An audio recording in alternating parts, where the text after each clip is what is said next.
고등학생 때의 일입니다. 나는 봉사활동부에 가입해 있었기 때문에 여름에 1박 2일로 어느 섬에 연수를 가게 되었습니다. 거기에서 노인분들을 간병하는 방법이나 단체 행동에서의 매너 등을 배웠고, 교육이 끝나면 각자 자신의 방에서 놀곤 했습니다. 그 섬에 도착한 지 이틀째, 점심 식사를 마친 후에 일어난 일입니다. 봉사활동 부다 보니 연수원의 청소 역시 우리가 하게 되었었는데, 나는 여자 화장실 담당이었습니다. 작은 섬이어서 화장실도 그리 넓지 않았던 탓에 나 혼자 청소하게 된 것입니다. 그런데 4개의 칸 중 한 곳의 문이 닫혀 있었습니다. 나는 누군가 화장실에 들어가 있는 것으로 생각하고 잠시 기다리고 있었습니다. 그렇지만 10분 정도가 지나도 안에 있는 사람은 나올 생각을 안 했습니다. 이상하네, 배라도 아픈 걸까? 라고 생각하며 나는 또 잠시 기다렸습니다. 하지만 청소 시간이 얼마 남지 않았던 탓에 어쩔 수 없이 나는 말을 걸었습니다. 죄송합니다. 물 좀 틀게요. 크게 말하고 수도꼭지를 틀었습니다. 안에 있는 사람은 아무런 대답도 없었습니다. 문이 열려있는 칸은 모두 청소를 마치고 남은 곳은 한 칸 뿐입니다. 나는 조금씩 초조해지기 시작했습니다. 이곳을 청소해야 청소가 끝날 테니까요. 저기 청소해야 하는데요. 여전히 대답은 없습니다. 나는 문 아래쪽으로 화장실 안을 들여다보았습니다. 볼일을 보고 있다면 보통 발이 보이기 마련입니다. 하지만 아무것도 없었습니다. 나는 누군가가 장난치려고 변기 위에 올라가 있는 거라고 생각했습니다. 문 틈을 들여다보았습니다. 그 순간 나는 헉 하고 비명을 질렀습니다. 문 안에서도 누군가가 들여다보고 있었습니다. 그대로 눈이 마주쳐버린 것입니다. 깜짝 놀란 나는 옆에서 남자 화장실을 청소하고 있는 남자아이에게 달려가 사정을 이야기했습니다. 그 친구는 흥미가 생겼는지 바로 여자 화장실에 함께 가줬습니다. 그렇지만 그 칸에는 아무도 없었습니다. 남자 화장실은 여자 화장실 바로 옆에 있었기 때문에 누군가가 있었다면 그렇게 빠른 시간 안에 도망칠 수는 없습니다. 더욱 놀라웠던 것은 그 칸만 재래식 변기가 놓여 있었다는 것이었습니다. 그렇다면 도대체 어떻게 발이 보이지 않았던 걸까요? 허공에 떠있기라도 했던 걸까요? 지금 다시 생각해도 소름 끼칩니다. 인간이었던 것인지 귀신이었던 것인지 그것조차 알 수 없습니다.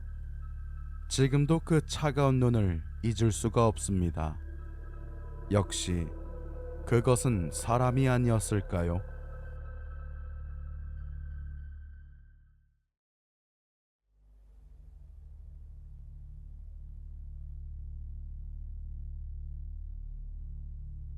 한밤중 청년은 스트레스 때문에 가슴이 아파 도저히 잠을 잘 수 없었다. 기분 전환을 위해 가까운 해변길을 걷고 있었다.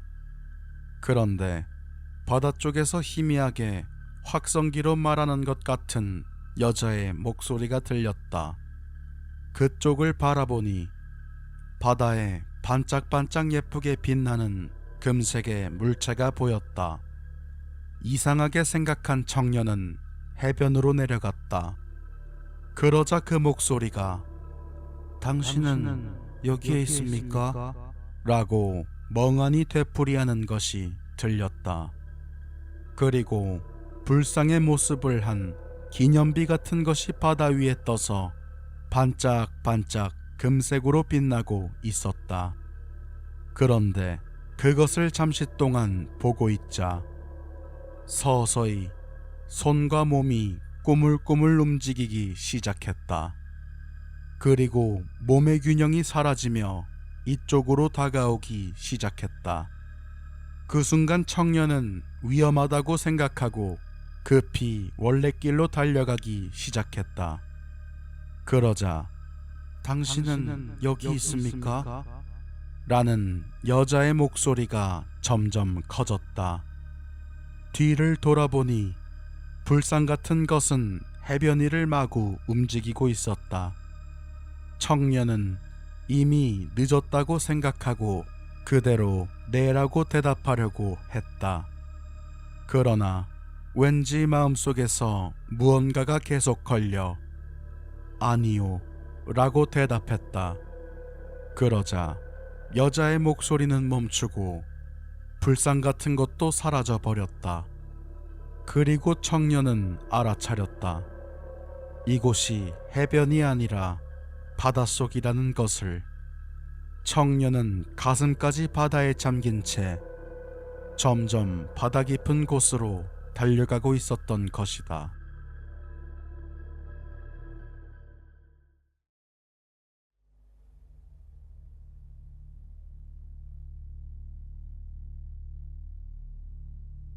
사쿠라바 씨는 폐병원에 혼자 찾아갔다. 목적은 사진 촬영이었다. 폐가 매니아인 사쿠라바 씨는 자신의 홈페이지에 올릴 사진을 찍으러 돌아다니고 있었다. 분위기가 좋은 사진을 찍기 위해 오렌지빛 석양이 병원에 내리쬐는 타이밍을 노려 카메라의 렌즈에 눈을 댄다.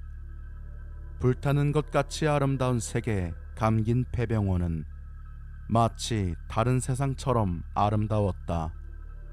사쿠라바 씨는 셔터를 누르는 것조차 잊고 그저 열심히 보고만 있었다. 그런데 그때 사쿠라바 씨는 팔에 열을 느꼈다.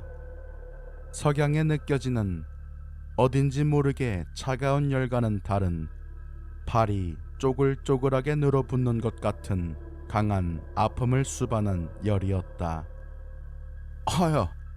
사쿠라바 씨는 열을 느낀 팔을 감싸 안고 당황해서 그 자리를 벗어났다.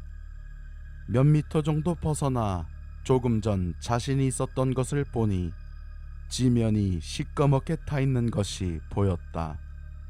그것만이 아니었다. 시꺼멓게 타서 온몸이 눌어붙어 수처럼 된 인간이 사쿠라바 씨 쪽을 가만히 노려보고 있었다. 사쿠라바 씨는 깜짝 놀라 그대로 집까지 도망쳤다. 사쿠라바 씨의 팔에는 지금도 화상의 흔적이 남아있다.